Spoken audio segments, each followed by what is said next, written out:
Welcome back to the Real Stuff podcast. Today's guest is Valeria Lipovetsky, a creator that I've been very excited to get on this podcast for months and months now.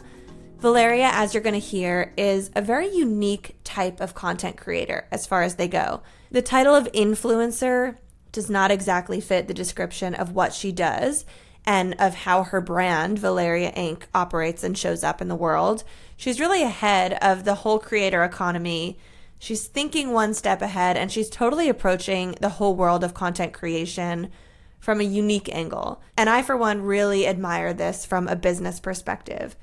For today's episode, I definitely went down the route, as you will hear, of asking her some of those taboo questions that I know a lot of her followers are very curious about. This was my initial vision for the show. It was asking the questions that you guys, as the listeners, would want a voyeuristic look inside.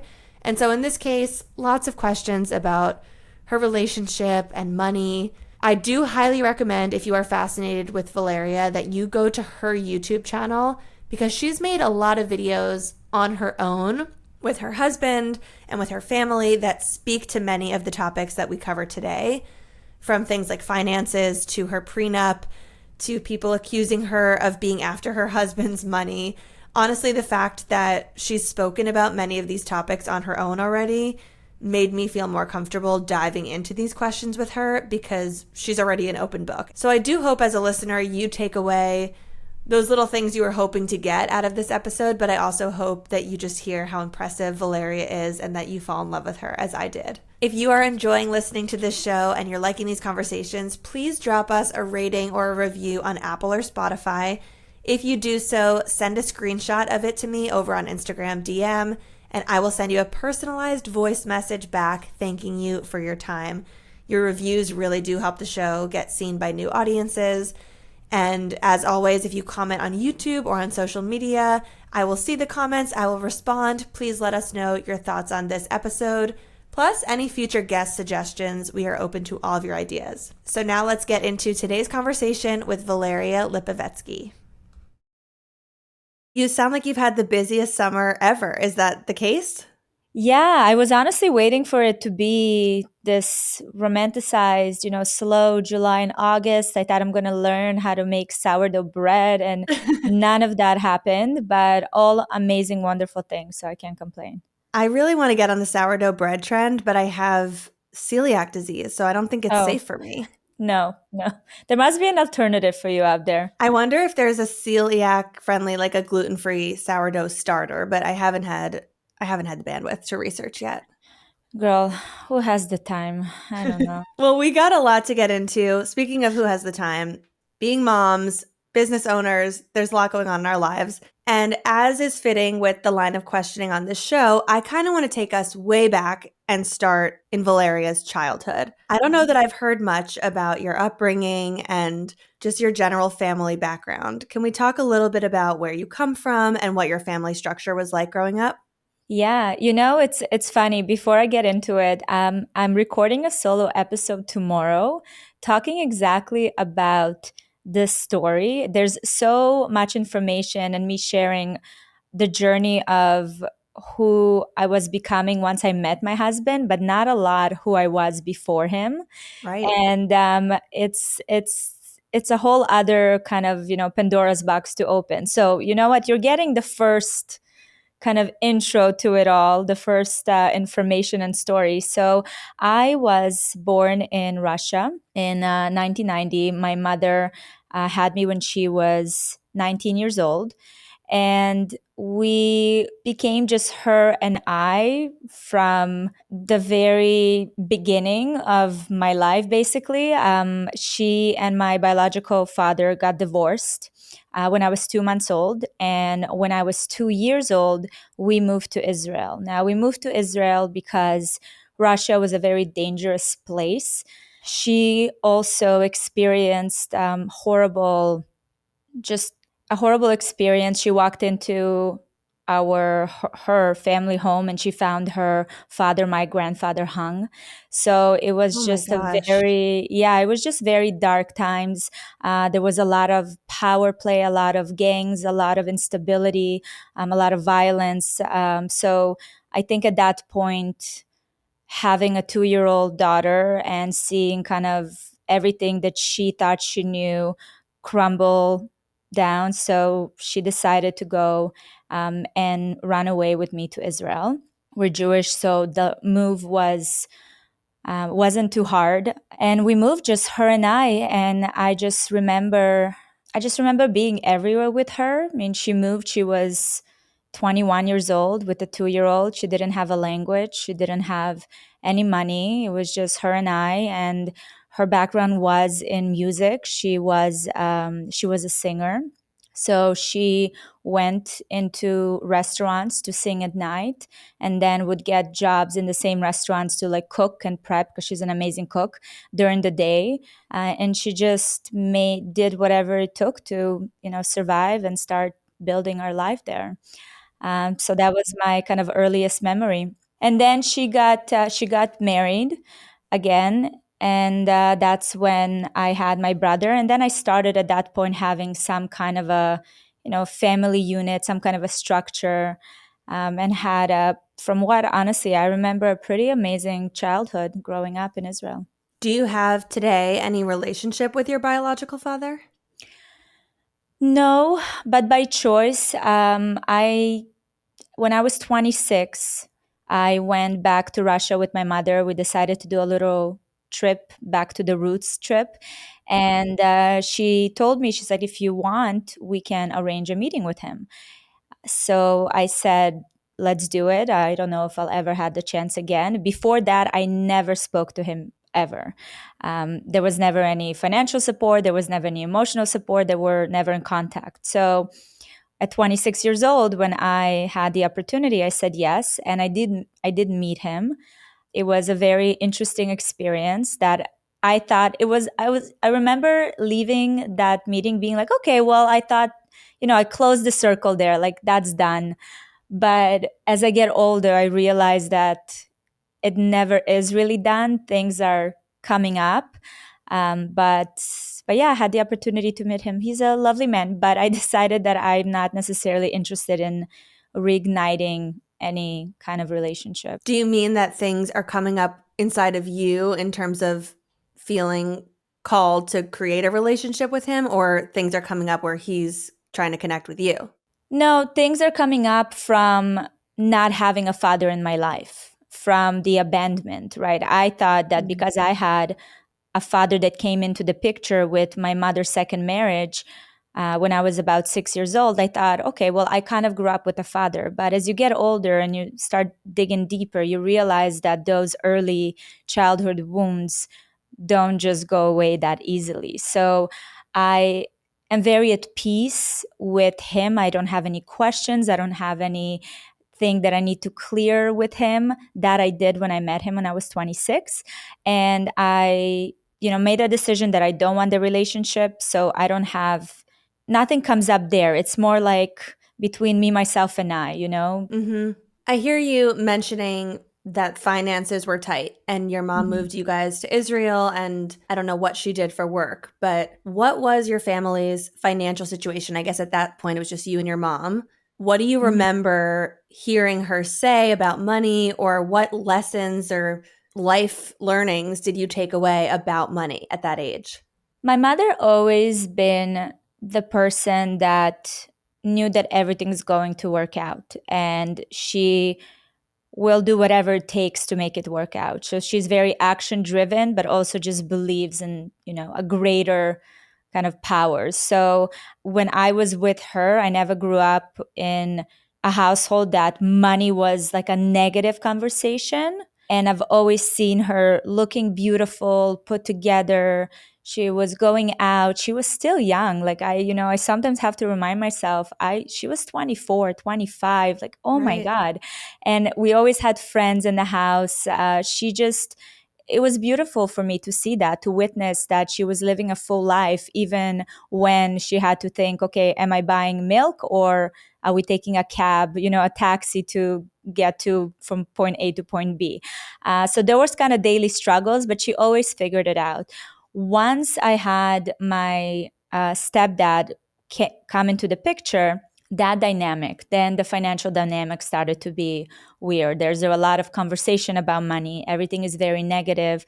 My stepdad also comes from Moldova, which was, they went through the same struggles. It's a lot of this secrecy mentality, and everything is just, we're going to be on the streets and everything is the end of the world. So that energy was definitely felt. But my mother was just moving in her own way. Like if she needed to pick up another job, she did. I had everything that I wanted. And when I was little, like I didn't feel like anything was missing from me. So there was always this feeling of like conversations of money hovering over us, but also my mother always provided me everything I needed. And obviously, your actual life today is somewhat night and day from your upbringing. I've heard you talk about how you feel like your health in general, which applies to, I'm guessing, mental health, is what you consider to be a DIY project and something that you're always working on. So, what is your mental health state today in this moment? In this moment, a lot of gratitude, honestly. We just came off of a weekend where we saw a vision that we had in our minds come to life with our project creator method, and that just gives me so much fulfillment and so much joy. But also waking up and looking around and seeing my kids, I can't I don't I have no complaints. I also, it's interesting, I had my first panic attack 2-3 weeks ago. On my platforms, I never really talked about mental health because, just like you asked me the question about my childhood, I'm very strong mentally. I'm resilient. Are all the ways that I operate on correct? I don't know. A lot of it is disassociation. Like I have very strong survival skills that I attribute to my childhood and to where I grew up in. But I've always felt very resilient, and to me, it was a shocker to get to a point where I experienced a panic attack. I'm happy I never spoke about mental health on my platform before in a capacity of like anxiety or depression or panic, because I've never experienced it. And I really felt like I don't have really any value to give here. But after that experience, I have such a different understanding of what people that deal with those things go through. It's truly such a scary thing. And you don't understand until you experience it, because it feels like you are dying, which is how I felt. But it also was such a great gift and a wake up call for me to come back to myself. I think part of this beautiful journey and all the things that I'm doing and all the roles that I'm playing is that sometimes, in order to get through it, I go on autopilot. And when I get onto that autopilot, that's when the mental health starts to, you kind of lose touch with it. And that's kind of what happened for me. So it was a great reminder for me to come back to myself, to be very present, to listen to my body, because honestly, it gives me all the signs I need to know when it's time to scale back. I just need to listen. So at this moment in time, I feel very in tune and very connected, and hoping to hoping for this to last for a while. I think I saw you post about that panic attack on your story, correct? Yes. And did you go to the hospital? I did. I went to the hospital because, again, I don't have any experience with something like this. I really did not know what's going on with me, and it really scared me. Also, not many people tell you, but as you get older, you become so much more scared of everything. Like I became such a, how do you call it, hypochondria? Hypochondriac, yep. Oh my God. I started coming up with different scenarios in my head and different test results that I just made up in my head, like on the way to the hospital, like that must be it. I have something. I'm going to die. Yep. So once I got to the hospital, they checked on my vitals. I called my doctor in Miami. I was like, is everything okay? Because I wasn't at home. I was in Toronto. And yeah, it was so scary.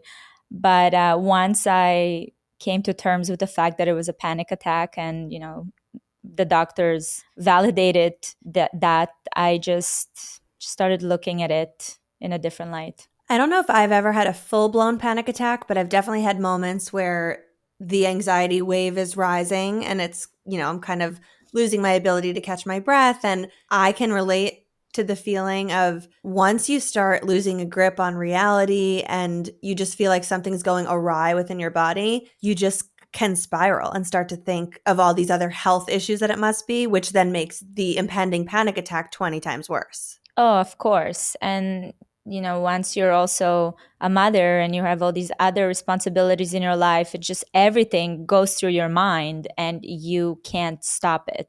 So that was definitely scary. So you were in Canada. Were you on a work trip? Yeah.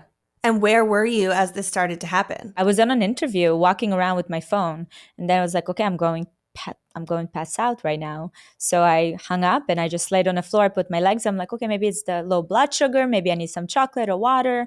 And it just didn't stop. I was like, okay, well, I don't know what to do. So that's when I took an Uber and went to emergency. And in thinking about the experience, do you feel like a big part of it was pressure that you're feeling from work?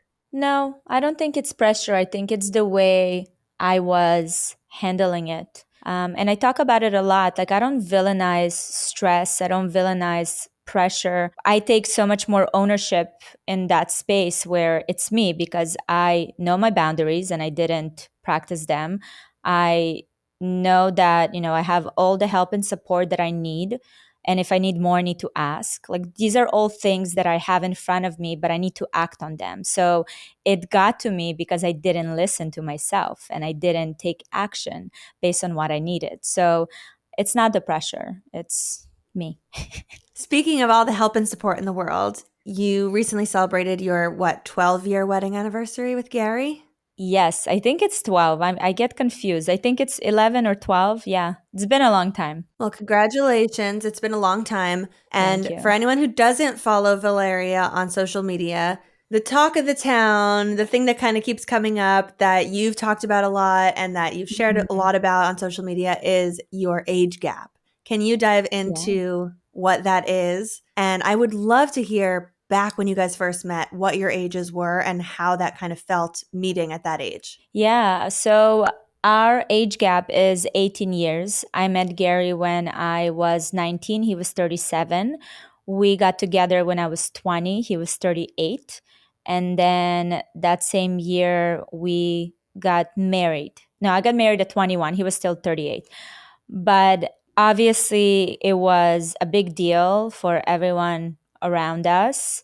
Not so much for my mother, not so much for me. Yeah, it was a big deal. It felt at times that I was falling into that mess and everyone's opinions, but thankfully I was able to pull myself out of it and really focus on what was in front of me, which was a man that I loved and loved me, and that I could really feel safe and secure with him.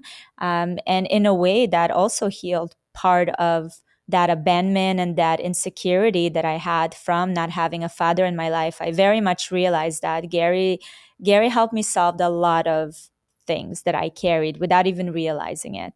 So when we started dating, and I wanted to make sure that my mother's comfortable with it, because my mother's my best friend. I trust her the most in the world. She experienced a lot of things, so I really trust her opinion. I came to her and I told her about the age gap. I told her about Gary, and she said, listen, I trust you. You're very intelligent. You're in tune with how you feel.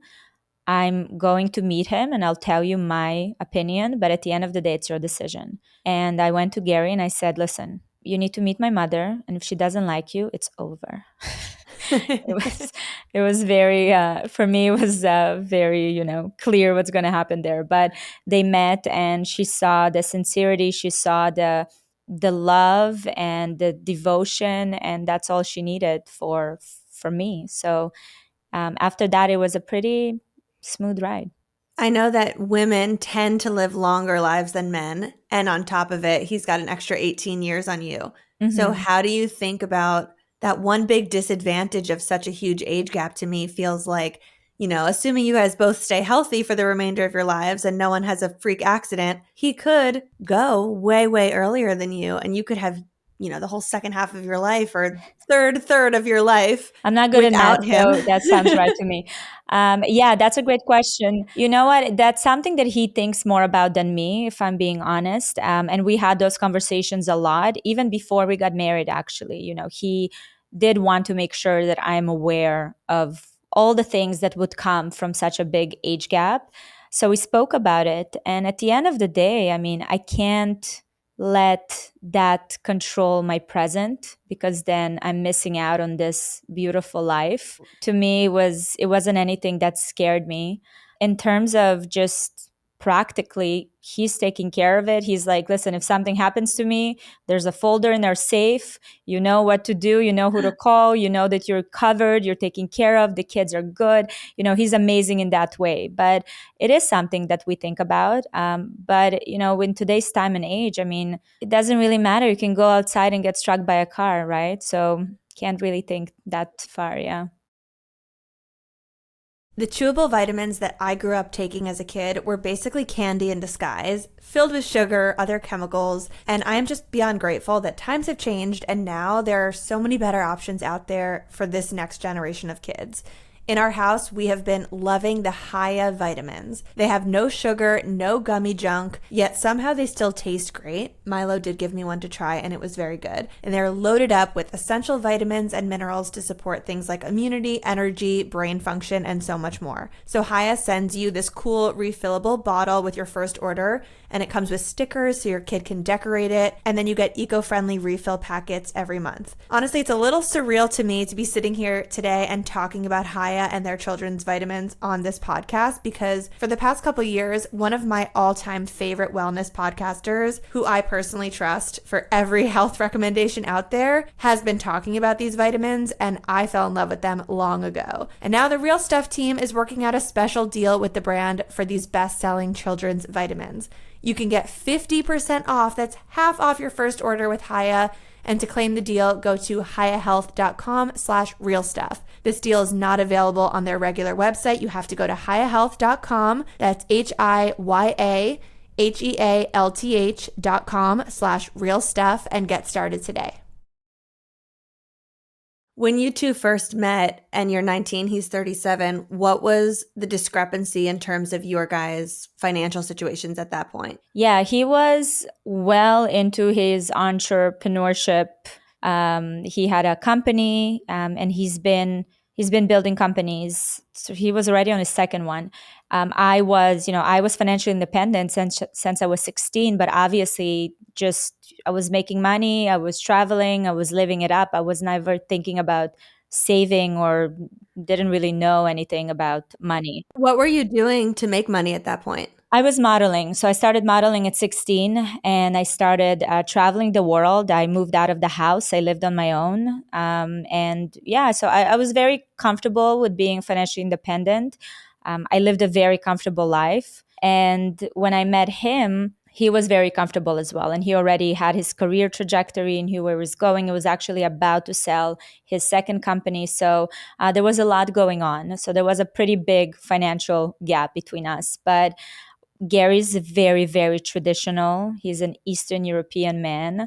That's not something that was ever like, oh, how are you going to make money? Or how are finances going to look like? That was never the case with us. When you see comments online from people who see your 18-year age gap, see maybe that wealth discrepancy at the start of your relationship, and start throwing things at you like, she's a gold digger, or she's got daddy issues, or this age gap is huge, whatever people are saying. Mm-hmm. How did that make you feel at the start versus does it make you feel any different today now that you guys are 12 years married, 3 beautiful kids, and in a different place? Well, thank God that I wasn't online when we got together, because I don't know what would have happened if I opened that up to millions of people. Mm-hmm. I'm so happy that I made my decision based on what I felt was right.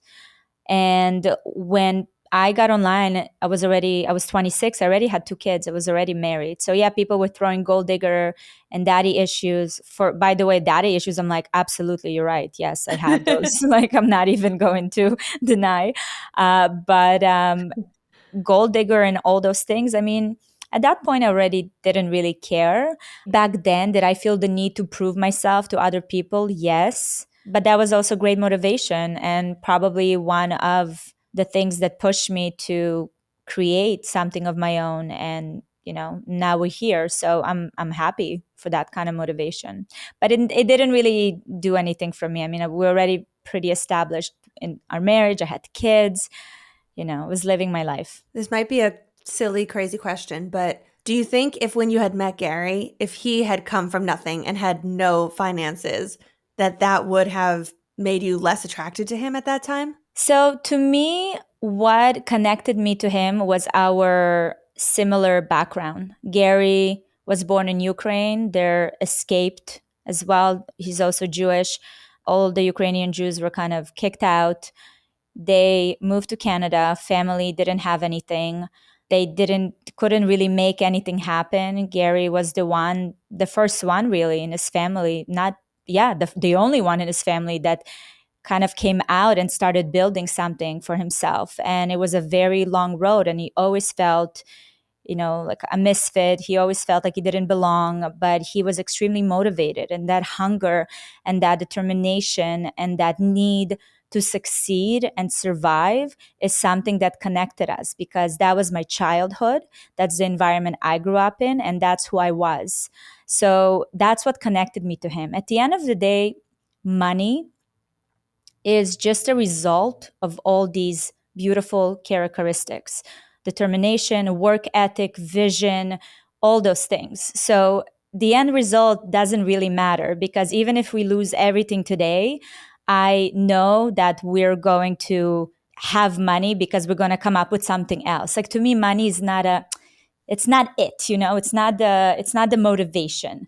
Mm-hmm. So that's what made me love him so much more. He was not the first man that I dated that was financially stable. I dated wealthier guys before him, to be honest, but some of them just came from generational wealth, and there was a big discrepancy in the way we moved in the world because we didn't connect. I didn't come from that mindset. I didn't come from that lifestyle, and that there I felt more uncomfortable. And when I met Gary, it was just so natural. And it's great to have that mindset that money comes and goes, but you guys are in it together, and to have that abundance mindset that you can always make more of it no matter what happens. Which, by the way, we're working on. And that's another thing that very much connects us because both of us are through the years trying to step out of this survival mode into like a thriving mode, into abundance, because we both come from all these limiting beliefs and all these generational traumas of, not enough and we're going to be on the streets, and all of that is constantly showing up for us. And because both of us went through it, we can see it in each other when it comes up, and we're able to correct it together with our, in our family, and teach our boys to look different and move different when it comes to money.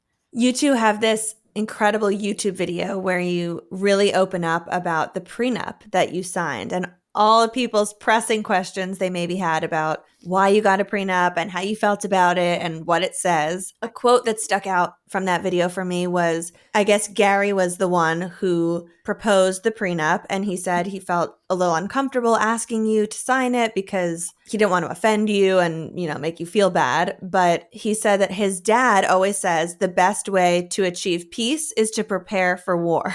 Mm-hmm. And I guess the two of you both come from divorced parents. What did it feel like for you when he actually proposed that he wanted to sign this prenup? Because it was both the youth, the innocence of youth, but also why I came into that marriage wasn't the money. So for me, I didn't really care. When he proposed the proposed the prenup, it made sense to me. He was about to exit a company. He had all these different things going on in his professional life.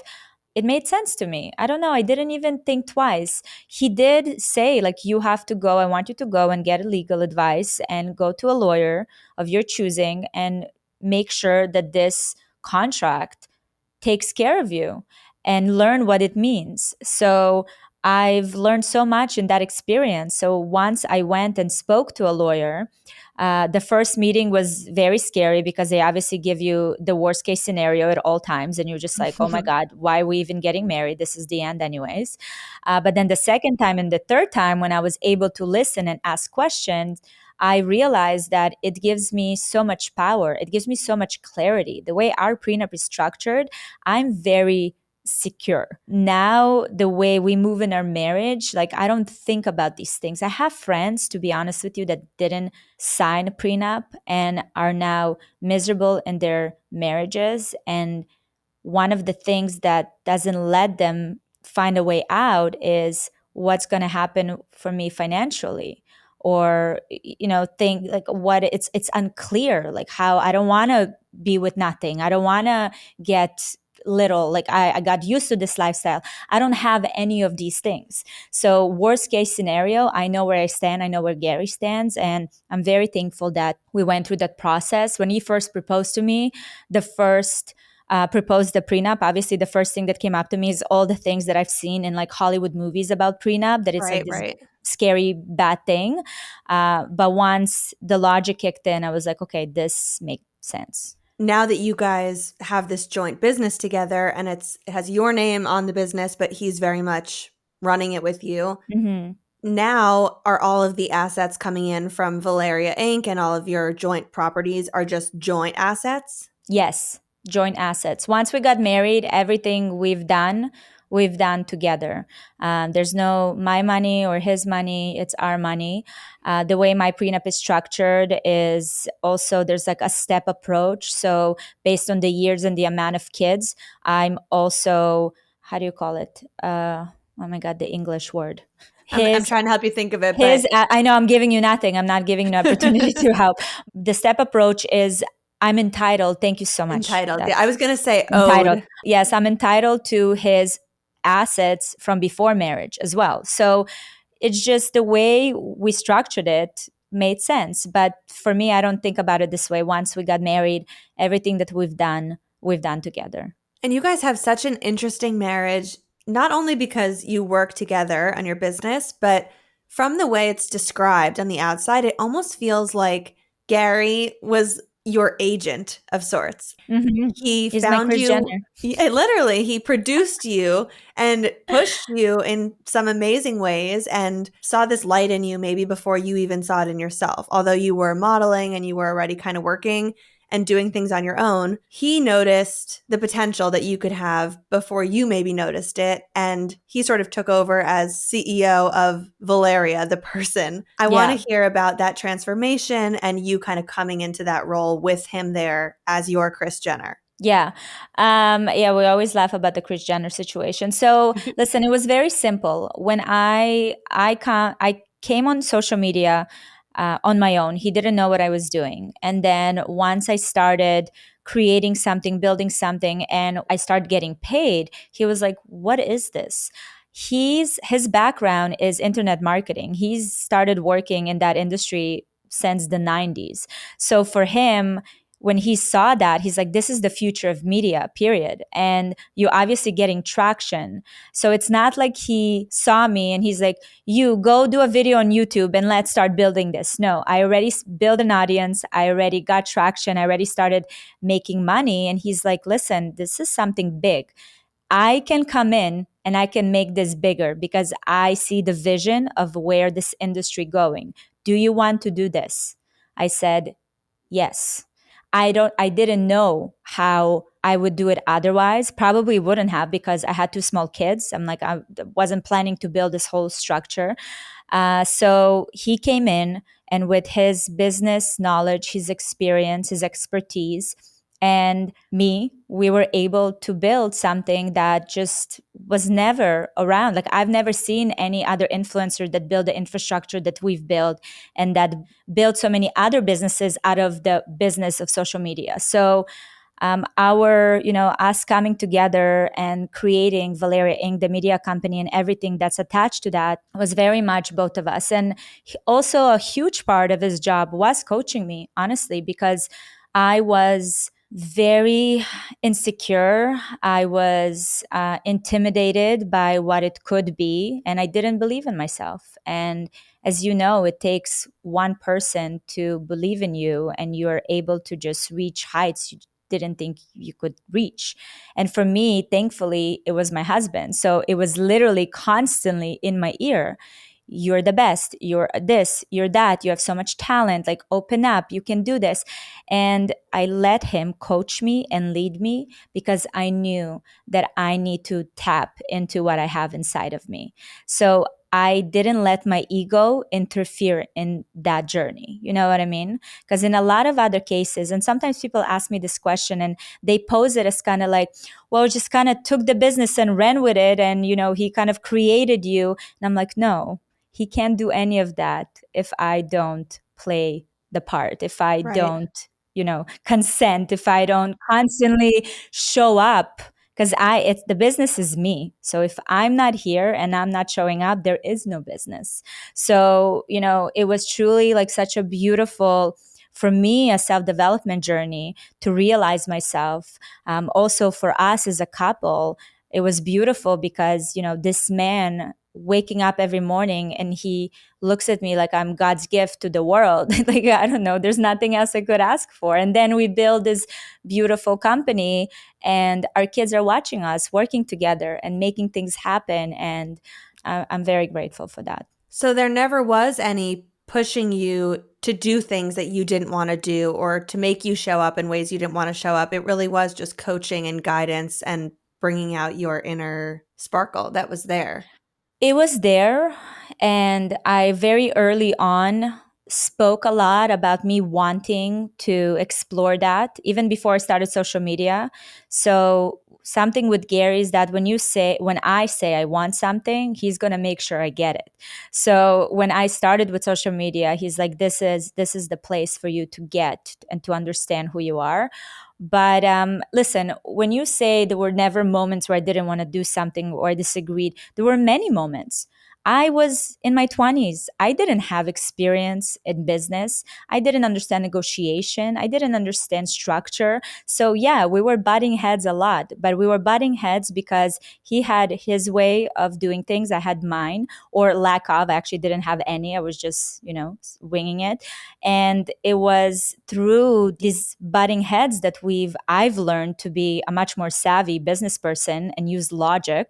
And he also learned how to work with me and get to bigger heights, because I also, from my own experience and how I lead now, he's also learning from me. So it's always this kind of give and take. But yeah, working together, there's absolutely lots of scenarios where you disagree, and when sometimes you have to be like, okay, I'll do it. But so it's been long 8 years, so we've had a couple.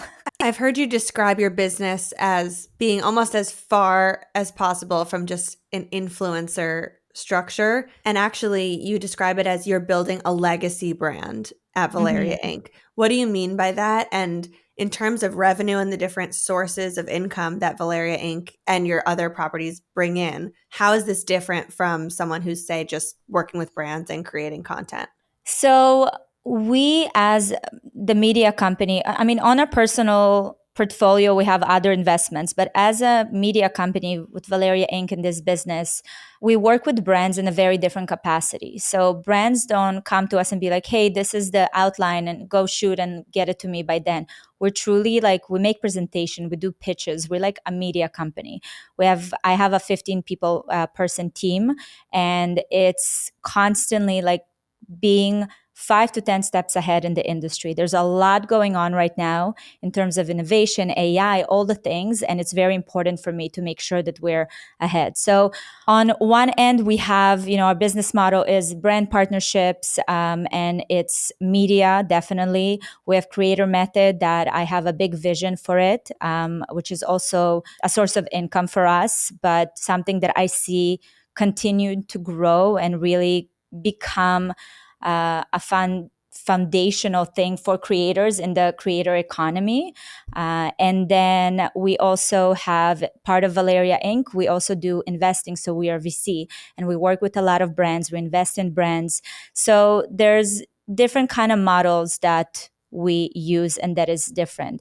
Today, I'm happy to see that there are more content creators. They are building businesses like that. But back in the day, I mean, I didn't even understand how this can become the business that it is today. Because to me, influencer used to be like, okay, well, you buy something from Amazon, you put an affiliate link, and here you influenced, you know. But this world is just so much larger than what people see. And a lot of people know from listening to my podcast and hearing me talk to different content creators that a lot of us, including me, have these agents or these managers who are sort of managing our inbox and our incoming requests and offers from brands. And they're the ones who negotiate deals, and you then can hire a third-party legal company to look at the contracts, or maybe your management company offers that for you. I know that you guys do not have an agency that does this. You do everything in-house. You are your own agents. Yes. And I know Gary talks a lot about how one of his big reasons for doing that is that he feels he really can do it the best for you and get the best rates. Can you just talk about how that works for your business and why you've chosen to stay there? And, I'm sure you've had tons of agents reaching out wanting to take you onto their roster. Why do you continue to say no? Because no one is as bold and has the vision the way we have. Gary doesn't do the deals. We have salespeople, and we have our CEO. We have, the business development team is handling that. And I know that I'm not just another number or another face within a huge organization. When brands come to us, they get me, and they also get the customer service that we give. I don't love the way agencies work. I think that it's a model that I don't know how long it's going to last, to be honest with you. It's going to change for sure. But I like that I know every client. Every client knows me. I know what they're trying to achieve. I know how, they maybe have certain KPIs. I want to be aware of it. I don't want to just say what's in the outline and be like, okay, done, because that's just not the person that I am. I truly love the storytelling. I love building a vision, and I'm able to do it when I have that connection with the client. And we also, speaking of the future of influencers, a 360 approach. I don't want to just do one story set and forget about it. I want to understand what's your mission with this brand? What's your underlying, what are you trying to put out there? How can we amplify it? How can I tell your story, not just with Instagram stories, but with podcasts, with this, with that? There's just so much that can be done. And I'm so passionate about it that, to me, I wouldn't be able to get that working with an agency, because you're always, removed from it. And again, for some content creators, it's great because they don't want this huge business. They want to make their X amount of money, and, they don't care for that. They have other things they worry about. That's amazing. But for me, to your point, building a legacy, I can only do if I'm in it and I'm aware of every single conversation and every single deal and what is vision. We talk about our vision every single day. I can't get that kind of approach with an agency. Working with brands in that capacity where you're kind of blowing out every campaign to be 360 versus just a story set or something like that, it strikes me as something that you really, one person or one company, one account on Instagram can only really have the bandwidth to do that if you are taking on fewer partnerships rather than more little things, but fewer big things. Do you ever share what type of range you're working in with brands when you propose a deal with them? Is every partnership you're doing an over 6-figure deal, or do you do 5-figure deals or 4-figure deals with brands here and there? No, you have to build towards it. So it depends, because I also want to make sure that my audience likes the product. I like the product. This is something that resonates with my messaging, right? I have my own messaging. My personal brand has a message. So whatever brand comes in, even if they have 6 figures, if doesn't connect, it doesn't connect. So some products I like, but I also want to test to see if they speak to an audience, if there's a place in the market. There's a lot of research that I put into that. So there's no either this or that. It really depends on the client. Do you remember what your first brand deal was and how much you were paid for that? Yes, of course. My first brand deal was on YouTube because this is where I started. It was for a probiotic brand that I actually showed in previous videos, and they paid me $250. What a rate. That was the fact that anybody paid for anything was mind blowing to me. I thought that I hopefully make some revenue at some point from YouTube. That was just how I thought this business works. So they proved out to me that this is bigger than I thought it was with that $250. And now, maybe without giving a brand name, are you comfortable sharing what's the largest brand deal you've worked on? No. Okay, got it. I'm curious, when you say no, is there any thought pattern in your mind of why you and or your brand would choose to not want to share a high brand deal number? First of all, I'm not immersed in the way, like I'm not immersed in the deals that we have. I know kind of the end of year goal that we're reaching, and that's it. So to be honest with you, I'm saying no because I just don't know. I don't want to just make up stuff. But it's been a very lucrative business for us. I can't specify one brand with one number, but it's been great, and we're still here, and we continue building. So hopefully that's the answer. Yeah, I mean it's an amazing business, and as a content creator, it's inspiring to hear someone who's approaching it from such a different standpoint than, as you said, a lot of other people are. Yeah. And what's wonderful about the, creator economy is that there's so many different ways you can go about it. You can make money in so many different ways and also obviously find purpose and fulfillment. You can be an affiliate creator. You can be a podcaster. You can be doing only brand deals. You can do UGC. Like there's just so many ways. You can really pick your lane now, where before it was just one thing and one thing only. And today, I mean, I have friends that broke into completely different areas and, got roles of creative director and all the things just from their social media experience online, them showing up. So there's just endless opportunities. One thing I'm loving in your language is it just sounds like you have this extreme confidence, which I really admire. And even just the way you said, I don't even know if I'm quoting it right, but the way you kind of just said, working with me, you get me. And that's what you're paying for. And I guess the implication is that it's just incredibly different from working with anyone else in the creator landscape because Valeria has this special it factor. Did you always feel that way about yourself? No, thank you so much for saying that because I've been working on this so much. Absolutely not. I don't think you understand. This is such a 180 from who I used to be because I moved in the world in such a hesitant way, never realizing my worth or potential. And it's an amazing place to get to where I can finally say and use these words without cringing. Because before Yeah. you would, the whole like fake it till you make it. I tried it didn't work. It didn't work because people like they could see through that. And today I finally can say those things and feel very confident and know the value that I bring, and show up in this way. Did that just happen slowly over time as you've kind of proven to yourself time and time again that you are valuable? I think it's a combination of a lot of things. It's not just within my work, it's within everything in my life, in my friendships, in my relationship, myself as a mother. It's a combination of everything. And I think every aspect of my life contributed and like proved to me that I'm capable, I'm capable, I'm capable.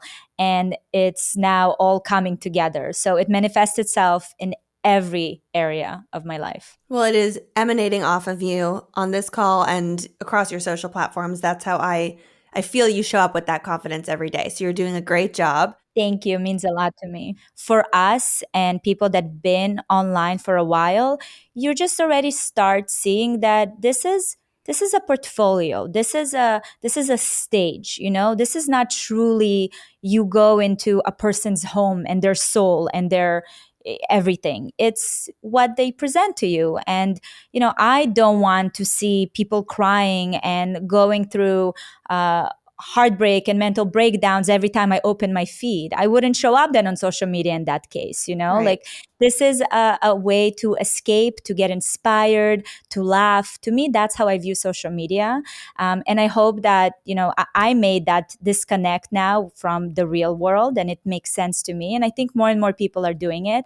So it's not that it's fake, it's just it's social media. It's a different world. It has nothing to do with the world we live in.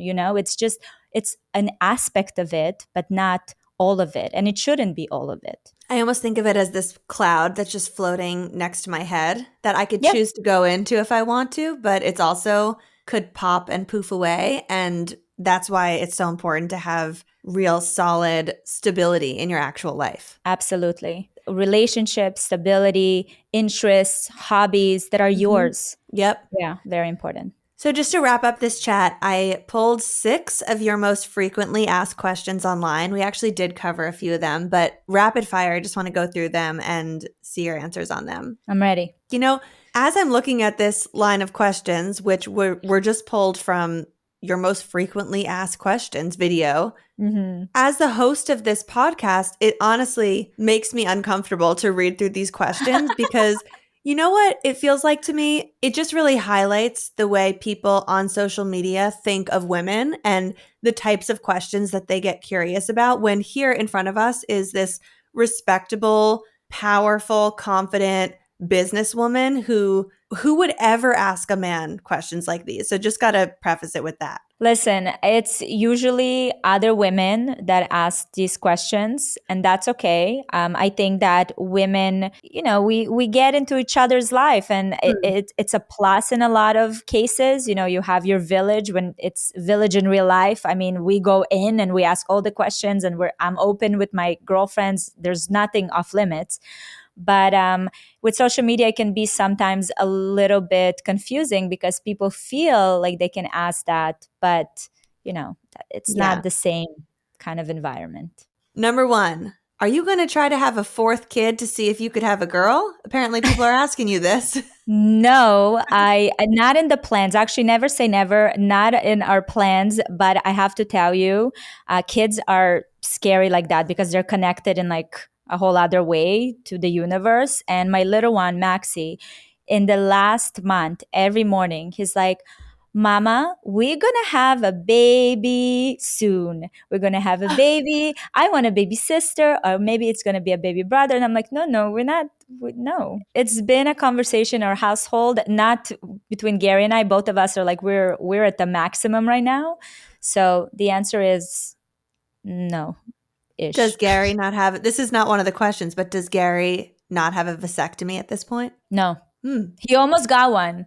You see, I'm telling you, I don't know. You see, that's why I say I don't want to say no because never say never. Never say never. All right, question 2. Did you get a boob job? I did. Yeah, I did. I got it. I got it after I had Maxie, so 4 years ago. It's not something that I talked about because I just don't want to talk about my boobs online. I don't mind talking about my nose. Understandable. Yeah, I also, my kids now, I mean, my eldest is 11 years old. He has kids in his class that follow me. I'm not going to be doing that. So anytime anyone DMs me, I'm like, yeah, this is the doctor, had a great experience, did it 4 years ago, went back to the size that I had pre-babies, very happy. But I chose not to speak on it publicly. So we're not making a YouTube video of here was my boob job story. Yeah, with like a little blurred pictures of before and after now. All right, the next 2 questions we kind of got to, but the first one was, do you still talk to your biological dad / do you have daddy issues? To which you already responded, yes, maybe a little bit. No and yes. No and yes. And the next question was also we got to a clear no. Is your husband your sugar daddy? No.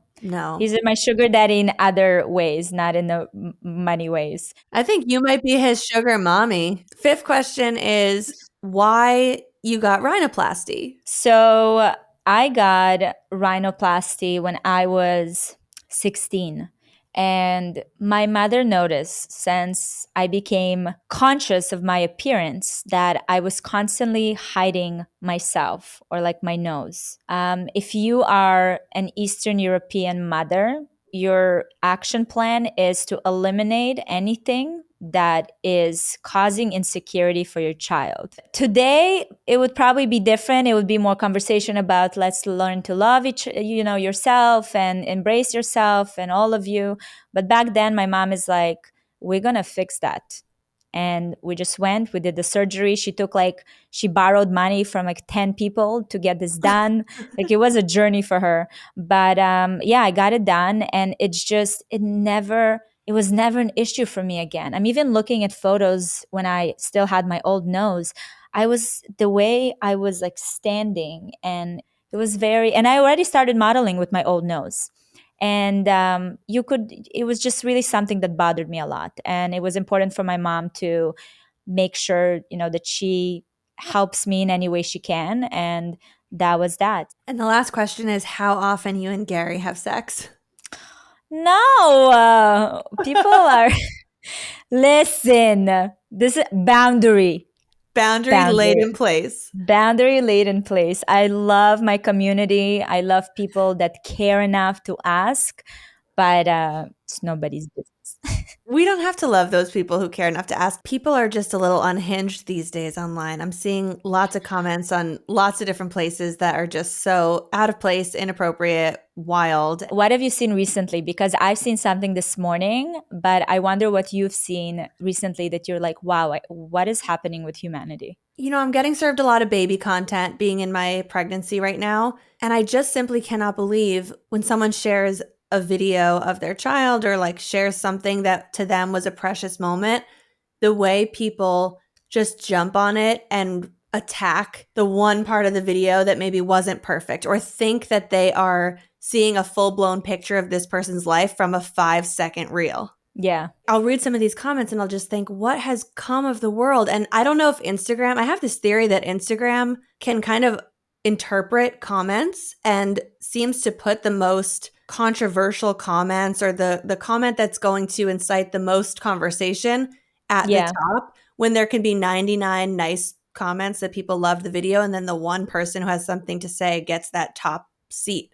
No, I have that theory as well. Definitely, at the end of the day, it's a business. They need to drive engagement. So we all have to remember that.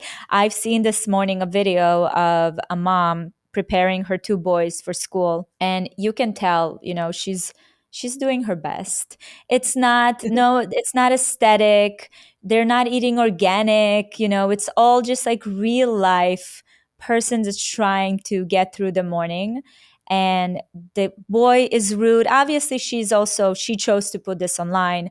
The boy is being a little rude, but real life and people, the advice, the parenting advice, the mom guilt, the you are a shitty mom and you're causing them trauma, and I'm just like, oh my God.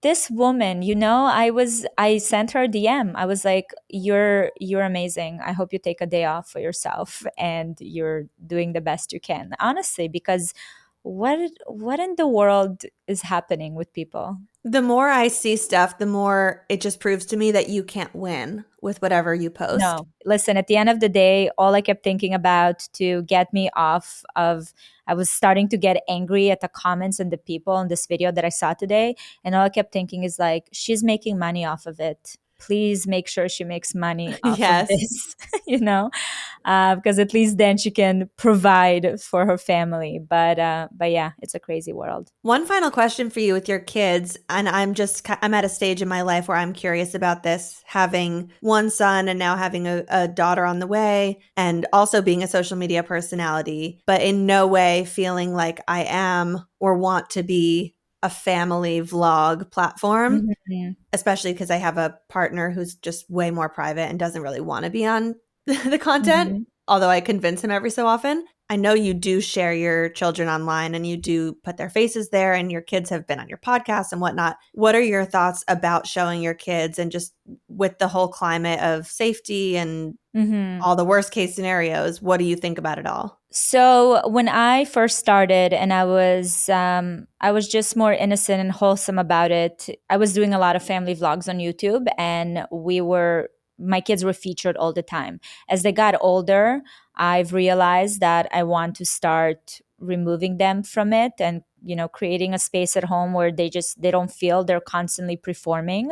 Stop doing vlogs altogether, and move them away from social media. Now they want to be on it. And we had actually a conversation with Gary where I'm always very careful, even when they say, I want to go on your podcast or talk, or let's do this video, let's do a dance. I'm always like, no, let's not do it. Gary sat me down and he's like, listen, this is an opportunity for them to, because they understand the business. My kids are so well versed in the business of social media. I don't think people understand, because they're always around us and know exactly what we do and what every single person in the company does. So, for Gary, he said, you're robbing them from an opportunity to discover a confidence, a way to speak. Like this brought me a lot of tools and may bring them a lot of tools. No one's making them do anything. And if they come up and they say something and they, show interest, why not give them an opportunity? So I feel like I'm a little bit more open to more conversations, like on the podcast, things like that. But otherwise, I'm pretty bullish on not doing it too much. I also don't want it to mess up for, their own kind of their reality. In terms of security, we took all the measures for security. Yeah, it's definitely something to think about, 100%. And I think that when you become a person on social media and when you put yourself on social media in your life, that's always something that you have to be realistic about. So in terms of schools, in terms of everything, we've taken all the security measures. Well, thank you so much, Valeria, for coming on. I loved this conversation. I feel like you had a healthy mix of boundaries put in place and opening up about other things. And this is exactly how we love it here on the show and hearing where the boundaries come from. So thank you for being so open with us. Beautiful. Thank you so much. I had a great time. I appreciate it. Thank you so much for tuning in to The Real Stuff. I'm Lucie Fink. Don't forget to follow the show on social media at The Real Stuff Pod. And if you're liking these episodes, please head over to Apple Podcasts and leave us a written review. It helps the show so much. And if you're feeling called to come on the show, visit luciefink.com/apply and tell us your story. We'll see you next week for another intimate conversation on The Real Stuff.